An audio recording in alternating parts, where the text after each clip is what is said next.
Shalom, selamat pagi jemaat dikasih Tuhan. Kita berjumpa kembali dalam ibadah Misbah Keluarga. Saya percaya bersama dengan keluarga sudah memuji menyembah Tuhan semua ya. Dan saatnya kita akan bersama-sama merenungkan firman Tuhan. Ya, sebelum kita merenungkan firman-Nya, mari kita akan berdoa sekali lagi. Bapa di surga, terima kasih. Kami bersyukur pagi hari ini ya Tuhan. Kami kembali Tuhan boleh beribadah kepadamu bersama dengan keluarga kami, bersama dengan orang-orang yang kami kasihi. Dan biarlah Tuhan segala pujian, pengagungan dan syukur kami semua tertuju kepada Tuhan. Terlebih juga kami percaya Tuhan, sungguh Engkau Tuhan yang bersemayam, Engkau bertahta di atas puji-pujian umat-Mu. Bahkan kami percaya Engkau hadir di tengah-tengah kami. Seperti janji firman-Mu Tuhan, di mana 2-3 orang berkumpul dalam nama-Mu, Engkau akan ada, Engkau hadir di tengah-tengah mereka. Terima kasih Tuhan. Mari pagi ini juga kami akan merenungkan firman-Mu. Roh Kudus urapi hamba-Mu, urapi setiap kami yang menyaksikan akan tayangan ini. Terima kasih Tuhan, dalam nama Tuhan Yesus kami berdoa dan bersyukur. Haleluya, amin. Ya, jemaat dikasih Tuhan, ya pagi ini mari sama-sama kita siapkan Alkitab kita. Saya akan ambilkan dari kitab Nabi Yesaya 59 ayat yang 1 dan 2.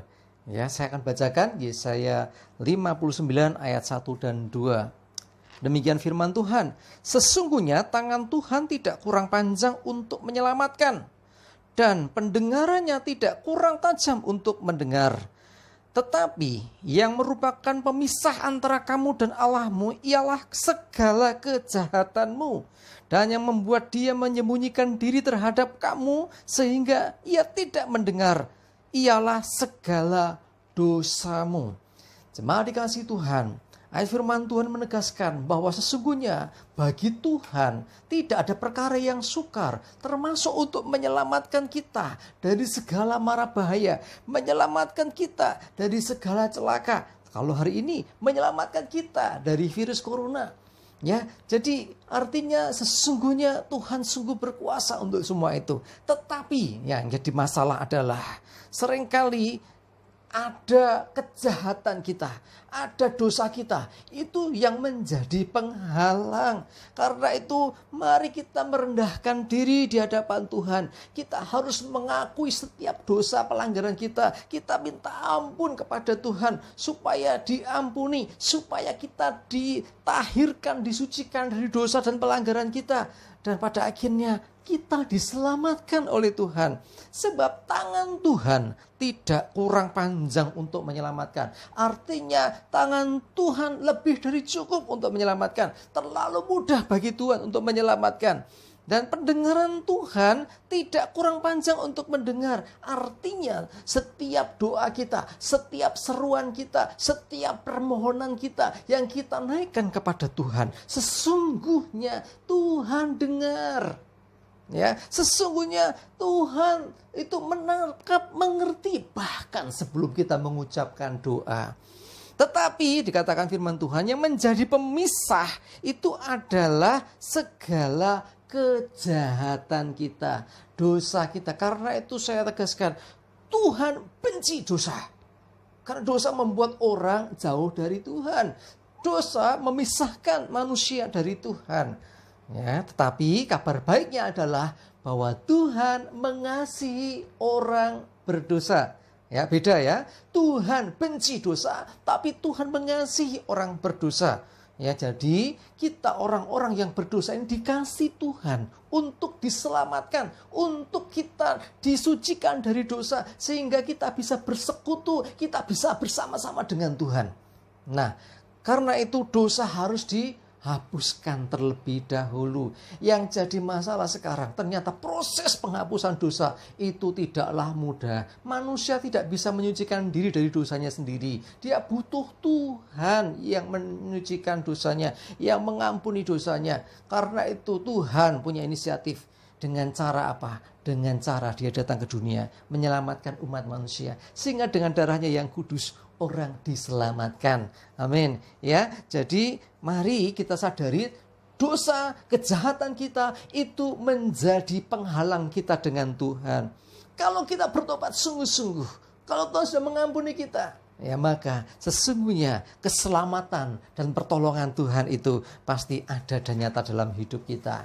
Jemaat yang dikasihi Tuhan, mari kita mengandalkan Tuhan di dalam segala keadaan kita. Di tengah pandemi COVID-19, ya, kita percaya bahwa Tuhan tetap beserta dengan kita. Jangan pernah salah paham. Jangan pernah menganggap Tuhan tidak bisa menolong kita. Bagi Tuhan tangannya tidak kurang panjang untuk menolong kita. Pasti bisa. Bagian kita merendahkan diri di hadapan Tuhan dan mengizinkan Tuhan untuk menyelamatkan hidup kita. Amin. Ya. Oke, supaya kita aman dan selamat, kita harus selalu mendengarkan Tuhan. Kita harus selalu mengandalkan Tuhan. Ya, dalam Keluaran 15, ya, firman Tuhan, Keluaran 15 ayat yang ke-26, saya akan bacakan. Demikian firman Tuhan. Firman-Nya, jika kamu sungguh-sungguh mendengarkan suara Tuhan Allahmu. Perhatikan, jika kamu sungguh-sungguh mendengarkan suara Tuhan Allahmu. Terus dikatakan, ya, saya ulangi ya. Dan melakukan apa yang benar di matanya. Bukan hanya mendengar. Mungkin bagi yang mengikuti renungan pagi, ya pagi kemarin ya, itu bicara tentang mendengarkan. Ya, mendengarkan punya makna lebih dalam, lebih dari sekedar mendengarkan, tetapi juga mentaatinya. Ya, jadi dikatakan, saya ulangi sekali lagi, firman-Nya, jika kamu sungguh-sungguh mendengarkan suara Tuhan Allahmu dan melakukan apa yang benar di matanya, dan memasang telingamu kepada perintah-perintahnya, dan tetap mengikuti segala ketetapannya, maka aku akan melimpahkan kepadamu. Ulangi, maka aku tidak akan menimpakan kepadamu penyakit manapun yang telah kutimpakan kepada orang Mesir, sebab aku Tuhanlah yang menyembuhkan engkau. Jadi ini konteksnya memang bicara tentang bangsa Israel pada waktu mereka bersama-sama dengan Musa, ya masih berurusan dengan orang Mesir. Ya, tetapi di dalam kehidupan kita, apa dikatakan firman ini, firman Tuhan ini sungguh yang relevan. Jadi di dalam kehidupan kita, Tuhanlah yang akan menyembuhkan, Tuhanlah yang akan menyelamatkan, Tuhanlah yang akan membebaskan. Jika kita sungguh-sungguh mendengarkan suaranya, jika kita sungguh-sungguh melakukan apa yang benar, bukan hanya baik. Saya sudah sampaikan berulang-ulang ya, beda baik dan benar. Kalau baik itu pasti menyenangkan buat orang. Ya, buat semuanya, oh baik kok. Tetapi nek benar belum tentu menyenangkan. Kalau baik itu relatif. Kalau kita habis terima kebaikan orang, kita akan mengatakan orang itu baik sekalipun sesungguhnya dia penjahat. Penjahat sekalipun toh, ya kan? Tetapi kalau benar adalah benar, absolut, karena Tuhanlah sesungguhnya sumber kebenaran. Jadi tidak terbantahkan, ya. Jadi kalau kita sungguh-sungguh melakukan apa yang benar di matanya dan memasang telinga, perhatikan, memasang telingamu kepada perintah-perintahnya dan mengikuti ketetapannya. Jadi memasang telinga artinya kita memperhatikan, artinya kita mendengarkan. Bukan hanya mendengar, tetapi mendengarkan suara Tuhan, mendengarkan perintahnya dan mengikuti ketetapan Tuhan. Maka aku akan, ya saya ulangi, aku tidak akan menimpakan, ya, dikatakan, aku tidak akan menimpakan kepadamu penyakit manapun. Corona boleh ada, tetapi kalau kita mendengarkan, memasang telinga mendengarkan perintahnya dan melakukan ketetapannya, hidup sesuai dengan firman-Nya, hidup dalam pimpinan Tuhan, maka janji Tuhan adalah kita akan diluputkan dari penyakit manapun, termasuk kalau sekarang corona tentunya. Ya, jadi Tuhan itu punya ketetapan yang indah, yang luar biasa, punya rancangan yang baik buat kita. Tinggal kita mau mengikuti atau tidak. Ini menjadi hal yang sangat-sangat penting untuk kita anak-anak Tuhan. Jadi kalau kita nggak ngikuti Tuhan, mau ngikutin siapa? Kita mau ngikutin dunia penuh dengan ketakutan, kekhawatiran. Tapi kalau kita mendengarkan Tuhan, kalau kita mengikuti ketetapan Tuhan, janji Tuhan jelas. Kalau Tuhan berjanji, pasti Dia genapi. Kalau Tuhan sudah berfirman, pasti terjadi. Amin. Ya, jadi tidak ada istilahnya, oh Tuhan nggak sanggup, Tuhan nggak bisa. No, pasti bisa. Ya, dia melakukan apa yang difirmankannya. Dia mengerjakan apa yang telah dijanjikannya. Sehingga firman Tuhan menjadi satu ketetapan yang absolut buat kita. Ya, ikuti firman-Nya. Apa yang dikatakan firman Tuhan, ikuti itu. Maka kita akan diselamatkan. Maka kita akan diluputkan. Maka kita akan ditolongnya. Amin. Ya, mari lihat Mazmur 37 ayat yang ke-39. Saya akan bacakan firman Tuhan. Orang-orang benar diselamatkan oleh Tuhan. Ia adalah tempat perlindungan mereka pada waktu kesesakan. Jadi dikatakan bahwa Tuhan itu menolong mereka dan meluputkan mereka, ya, menyelamatkan mereka, orang-orang yang benar. Sesungguhnya kalau ngomong orang benar, kita bukan orang benar, tetapi orang yang dibenarkan. Maksudnya orang benar menurut kitab suci ini adalah orang-orang yang melakukan kebenaran. Orang-orang yang melakukan firman Tuhan, sebab firman Tuhan adalah kebenaran. Orang-orang yang setia melakukan kebenaran firman Tuhan, hidup menurut tuntunan firman Tuhan, akan diselamatkan oleh Tuhan. Saya ingat satu kisah, cerita dari sebuah buku. Kisahkan ada satu orang penjual tahu dari desa, ya. Dia rumahnya ke kota itu jauh. Jadi kalau dia mau jual tahu ke pasar di kota, dia mesti bangun pagi-pagi sekali. Ya, persiapannya udah hari sebelumnya. Ya, pagi-pagi sekali dia datang, bawa itu embernya itu, ya. Dia pikul, dia lewati sawah. Dia seberangi sungai, ada jembatan di atasnya. Terus nanti habis itu nyegat angkot di pinggir jalan. Itu dia lakukan udah bertahun-tahun. Dan dia seorang yang taat. Dia seorang yang cinta Tuhan. Jadi setiap hari sebelum dia berangkat, dia berdoa terlebih dahulu. Minta perlindungan Tuhan. Minta penyertaan Tuhan. Dia selalu berdoa supaya dijauhkan mara bahaya. Dijauhkan celaka. Karena dia sadari bahwa tempat dia tinggal menuju ke pasar di kota itu jauh. Ya, jadi dan jalannya tidak langsung rumahnya pinggir jalan nyegat angkot, enggak, harus jalan kaki dulu, harus lewat sawah dulu, tengah sawah, nanti lewat sungai, ya, lewat jembatan bambu gitu, baru bisa sampai pinggir jalan, naik angkot lagi, belum lagi berdesak-desakan, belum lagi nanti kalau ketinggalan angkot yang satu nunggunya lama sehingga dia bisa kacau kalau sampai kesiangan. Makanya dia berdoa terus tiap pagi. Tapi hari itu bagi dia, wah, ini hari yang tidak akan terlupakan.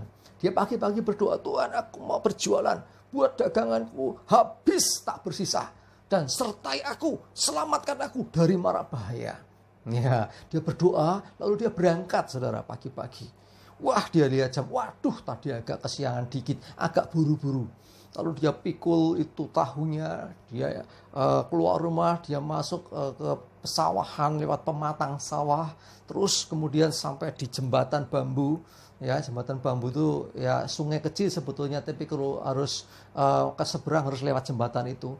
Pada waktu dia naik ke atas jembatan bambu, tiba-tiba dia terpeleset. Wah, tahunya tumpah ke sungai semua. Saudara, gimana rasanya? Waduh, dia langsung, saudara, waktu itu, Tuhan, aku sudah berdoa, selamatkan aku. Kenapa aku harus celaka? Kenapa daganganku kok ya habis sih, tapi habis ke sungai. Yang aku mau tuh habis terjual. Dia agak marah sama Tuhan, saudara. Lalu kemudian dia pulang dengan sangat kesal. Ya, sampai di rumahnya, ya, dia bersihkan badan, lalu dia duduk dengan muka kecut sekali. Ya, tidak lama kemudian, ya, dia setel TV-nya. Ya, waktu itu masih, ya, pokoknya hitam putih gitu, ya. Dia tonton TV waktu itu. Ya, dia nggak nyangka, dia kaget, dia lihat di TV itu. Ya, ini setelah seharian, ya, dia kejadiannya itu pagi, ini sudah agak tengah hari gitu. Dia lihat di TV itu kaget, itu kan angkot yang aku tumpangi, nomornya aku apa, dan oh iya, ternyata ada berita angkot nyungsep di jurang, saudara. Seluruh penumpang dan juga sopirnya tewas. Wow, apa yang terjadi? Tadinya dia marah sama Tuhan. Ketika lihat berita buruk, buruk tuh, dia bersyukur. Tuhan, ternyata Engkau menggunakan cara yang tidak biasa untuk menyelamatkan aku. Dengan cara apa? Dengan tahuku numplek di sungai. Andai kan tidak numplek, aku bisa ngejar angkot itu, mungkin aku salah satu dari penumpang yang tewas. Loh, ya kan? Kadang-kadang kita tidak tahu. Tetapi orang-orang, benar kata firman Tuhan, dikatakan apa? Diselamatkan oleh Tuhan. Cara menyelamatkan Tuhan, jangan dibatasi dengan cara berpikir kita. Ya, mungkin kita punya keinginan betul, kita berdoa, mengharapkan sesuatu betul, dan harapan kita adalah yang terjadi seperti yang kita doakan. Tetapi realita seringkali yang terjadi tidak selalu seperti itu. Percayalah bahwa apa yang diperbuat Tuhan atas hidup kita, apa yang Tuhan kerjakan untuk hidup kita, itu yang terbaik. Yang terbaik menurut penjual tahu itu adalah, dia sampai di sana ke pasar sebentar, habis diborong orang, dagangannya pulang sampai rumah selamat selesai. Gitu kan maunya. Ya, tetapi ternyata ada malapetaka yang terjadi. Kalau saja dia tidak tumpah, tahunnya tumpah, dia pasti juga ikut jadi korban. Jadi cara Tuhan menyelamatkan itu unik. Ya, karena itu kalau saudara mengalami hal yang buruk, mengalami situasi yang nggak baik dalam hidupmu, jangan cepat-cepat menggerutu, jangan cepat-cepat menyalahkan Tuhan. Saya masih ingat seorang anak muda, seorang warga negara Amerika, kalau nggak salah panggilannya Ben waktu itu. Ceritanya dia ini mau pergi ke kota lain dengan pesawat. Sudah pesan pesawat, ya zaman itu kalau pesan pesawat, sampai sekarang ya, itu naik pesawat tuh harus on time, nggak ada namanya nanti dulu molor, ya, tepat waktu, ya. Kalau mau naik pesawat itu check innya jam berapa, harus segera, kalau enggak ditinggal. Satu kali dia berangkat, ya, mau ke bandara, kendala ada saja, ya. Waktu itu dia naik kendaraannya, tiba-tiba kendaraannya mengalami mogok. Terus kemudian dia cari taksi, dia naik taksi, tetapi tengah jalan macet jalanan. Wah, dia marah luar biasa. Ya Tuhan, kenapa macet seperti ini? Si Ben ini udah mulai bingung. Dia doa, Tuhan, tolong aku, larikan aku seperti Filipus. Itu mau. Filipus kan larikan Tuhan, cepat sekali. Ya, atau larikan aku seperti Elia, gitu ya. Ya, waktu itu dengan itu ketika habis di di kejadian di di Gunung Karmel itu ya. Ya, jadi artinya pengennya kita kan yang punya idealisme. Tetapi Tuhan ternyata tidak menjawab doanya secara langsung. Ya, oke. Enggak. Seringkali Tuhan tuh melihat jauh lebih di depan kita. Kita memandang cuma sebatas pandangan mata kita. Macet. Bandara masih jauh. Sampai sana telat. Dah kacau. Betul, dia menggerutu luar biasa. Dia marahin juga super taksi. Pito Pak, kok lama sekali? Wong Jawa, wong Amerika nggak gitu ngomongnya ya. Tapi kurang lebih seperti itu, dia marah. Kemudian singkat cerita sampai di sana. Lewat. Jadi kurang 5 menit. Ya, itu dia sampai di sana. Kurang 5 menit dari pesawat berangkat. Otomatis check-in sudah tutup. Wah, dia masih bawa koper yang besar-besar, dia lari sampai di bagian check-in. Maaf Pak, sudah terlambat. Nggak bisa lagi, pintu pesawat sudah ditutup. Bapak sudah dipanggil berulang kali tidak datang. Marah dia. Lalu apa terjadi kemudian? Dia duduk di situ, dia nggak beranjak. Tuhan, ini gimana? Kemudian tidak lama, ya hampir setengah jam dia di situ. Nunggu, apa nggak jelas. Ya, karena nyesel, jengkel, marah. Sama siapa? Tuhan, kenapa mau izinkan begini Tuhan?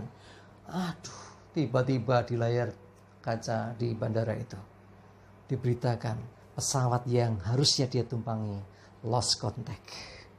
Waduh, ternyata pesawat itu hilang dan akhirnya diketahui dia jatuh. Seluruh penumpang tewas. Loh, cara Tuhan menyelamatkan kan tidak seperti yang kita pikirkan. Karena itu ikuti jalannya Tuhan. Percayalah kepada Tuhan dengan segenap hati. Jangan bersandar pada pengertianmu sendiri. Kalau pengertian kita, pengetahuan kita terbatas. Tetapi kita punya Tuhan yang mengerti akan segala hal, bahkan segala sesuatu yang belum terjadi itu sudah diketahuinya. Karena itu kalau engkau percaya kepada Tuhan, ya jangan ragu lagi. Kalau percaya kepada Tuhan mengalami, kok diizinkan mengalami hal yang gak baik, percayalah itu bagian dari rencananya untuk kebaikan bagi hidup kita. Amin. Ya kadang-kadang kita nggak ngerti kan, ngertinya wah ini nggak baik, ini buruk, ini membahayakan, ini kesesakan, ini beban yang berat buat aku, ini pergumulan yang berat buat aku. Tetapi saudaraku, kalau engkau sudah di dalam Tuhan, engkau percaya kepada Tuhan sungguh-sungguh, taruh semua kekhawatiranmu di hadapannya, taruh segala kecemasanmu di hadapan Tuhan, dan mulai, I surrender Lord, aku berserah Tuhan. Datang kerajaanmu, jadi kehendakmu. Gitu loh ya. Jadi kehendak Tuhan yang terjadi. Pasti itu baik. Walaupun pada mulanya kita menganggap gak baik. Walaupun seakan-akan itu mencelakakan. Tetapi kalau itu adalah memang kehendaknya Tuhan. Pasti di balik itu adalah sesuatu yang baik. Bahkan lebih baik dari yang kita pikirkan. Amin. Ya, saya mengajak mari jemaat semuanya. Di tengah pandemi COVID-19. Ayo tetap kuat di dalam iman dan pengharapan kepada Tuhan. Jangan jadi lemah. Jangan jadi putus asa. Jangan menyalahkan Tuhan. Percayalah, Tuhan tahu dengan apa yang Dia berbuat. Dan itu semua nanti endingnya adalah seperti dikatakan di dalam Pengkhotbah 3:11. Ia membuat segala sesuatu indah pada waktunya. Ya, ayatnya mengatakan itu. Bahkan ya, yuk baca aja deh daripada nanti salah. Pengkhotbah 3 ayat yang ke-11. Demikian firman Tuhan. Ia membuat segala sesuatu indah pada waktunya. Bahkan ia memberikan kekekalan dalam hati mereka. Perhatikan. Tetapi manusia tidak dapat menyelami pekerjaan yang dilakukan Allah dari awal sampai akhir. Manungso kira mudeng orang ngerti. Gusti Allah sudah menyiapkan yang baik, indah buat kita. Ada kadang-kadang kita malah mengganggu proses itu. Seringkali kita justru merasa, Tuhan kok gini sih, ngerewel aja. Coba belajar kita duduk diam mendengarkan Tuhan. Dan percayalah bahwa Tuhan sedang menyiapkan yang baik untuk hidup kita. Amin. Apa baiknya dengan COVID-19? Kita mungkin tidak tahu. Tetapi kita yakin dan percaya. Orang-orang percaya harus percaya kepada Tuhan. Bahwa Tuhan berkuasa atas segalanya. Termasuk dalam hal ini adalah COVID-19 ini. Percayalah, memang gak baik. Tetapi di balik yang gak baik, seringkali ada kebaikan Tuhan. Yang kita harus belajar untuk percaya kepada Tuhan. Dia punya rancangan yang baik. Dia punya rancangan yang indah untuk kita. Amin. Ya kan? Firman-Nya juga berkata bahwa ia mengetahui ya rancangan-rancangan apa yang ada padaku mengenai kamu. Saya ulangi. Aku mengetahui rancangan-rancangan apa yang ada padaku mengenai kamu, kata firman Tuhan. Ya, jadi Tuhan tahu rancangan apa, bukan kecelakaan, tapi damai sejahtera memberikan kepadamu hari depan penuh pengharapan. Ya kan? Nah karena itu ya Yeremia 29 dan 11 itu ya. Ya kita harus belajar mempercayai Tuhan. Apapun yang terjadi. Jangan salah paham. Jangan menyalahkan Tuhan. Aku percaya Tuhan. Engkau izinkan ini semua terjadi. Engkau punya rancangan yang baik. Engkau tetap tidak meninggalkan aku. Gitu ya. Amin. Mari Bapak Ibu Saudara jemaat dikasih Tuhan dimanapun Anda berada. Hari ini kita tangkap satu pesan Tuhan. Bahwa Tuhan itu ada beserta dengan kita. Ayo, kalau seringkali kok aku merasa bahwa permohonanku, pergumulanku gak didengar Tuhan. Firman Tuhan katakan, ya, tangan Tuhan tidak kurang panjang. Telinganya tidak kurang tajam untuk mendengar. Tetapi yang menjadi penghalang apa? Kejahatan. Dosa. Karena itu mari rendahkan diri di hadapan Tuhan. Dan minta pimpinan Tuhan. Ya, mohon ampun untuk dosa-dosa kita. Dan minta disertai Tuhan. Amin. Ya, saya percaya bahwa apapun yang Bapak Ibu sedang gumulkan dan alami, bahwa Tuhan sudah mendengar semuanya itu. Saatnya engkau naruh percayamu, ya, letakkan segala pengharapanmu kepada Tuhan. Sebab rancangan Tuhan lebih sempurna dari rancangan kita. Ya, belajar untuk mempercayai Tuhan apapun yang terjadi. Sebab kita ini diciptakan olehnya, kita ini ditebus olehnya dan diselamatkan olehnya. Amin. Mari kita tundukkan kepala, kita berdoa. Bapa di surga, terima kasih, kami bersyukur pagi hari ini Tuhan kami belajar firman-Mu. Bagaimana bahwa Engkau tidak kurang cara, Tanganmu tidak kurang panjang untuk menolong kami. Bahkan telingamu tidak kurang tajam mendengarkan setiap apa yang menjadi kerinduan kami. Tetapi Tuhan, seringkali kami lalai. Seringkali ada dosa dan kesalahan, kejahatan dalam diri kami. Kami belajar hari ini untuk merendahkan diri di hadapan Tuhan. Memohon ampun kepadamu ya Tuhan untuk setiap dosa pelanggaran kami. Dan kami mohon pimpinan-Mu Tuhan. Kami percaya Engkau rancangkan yang baik untuk hidup kami. Bahkan Engkau berikan segala sesuatu menjadi indah pada waktunya. Terima kasih Tuhan. Roh Kudus tolong kami dan urapi kami semuanya. Jadikan kami pelaku-pelaku firman. Jadikan kami orang-orang yang mendengarkan firman-Mu dan mengerjakan dalam kehidupan kami. Dan kami percaya blessing-Mu, berkat-Mu menyertai kami semua. Terima kasih Bapa. Kami serahkan seluruh jemaat-Mu dimanapun berada. Mau melindungi menyertai mereka semua. Darah Yesus Kristus tutup tebus kami semua. Jauhkan kami dari corona dan mara bahaya. Jauhkan dari celaka. Jauhkan dari malapetaka. Dan damai sejahtera Tuhan. Perlindungan penyertaan-Mu Tuhan buat kami aman dan tenang.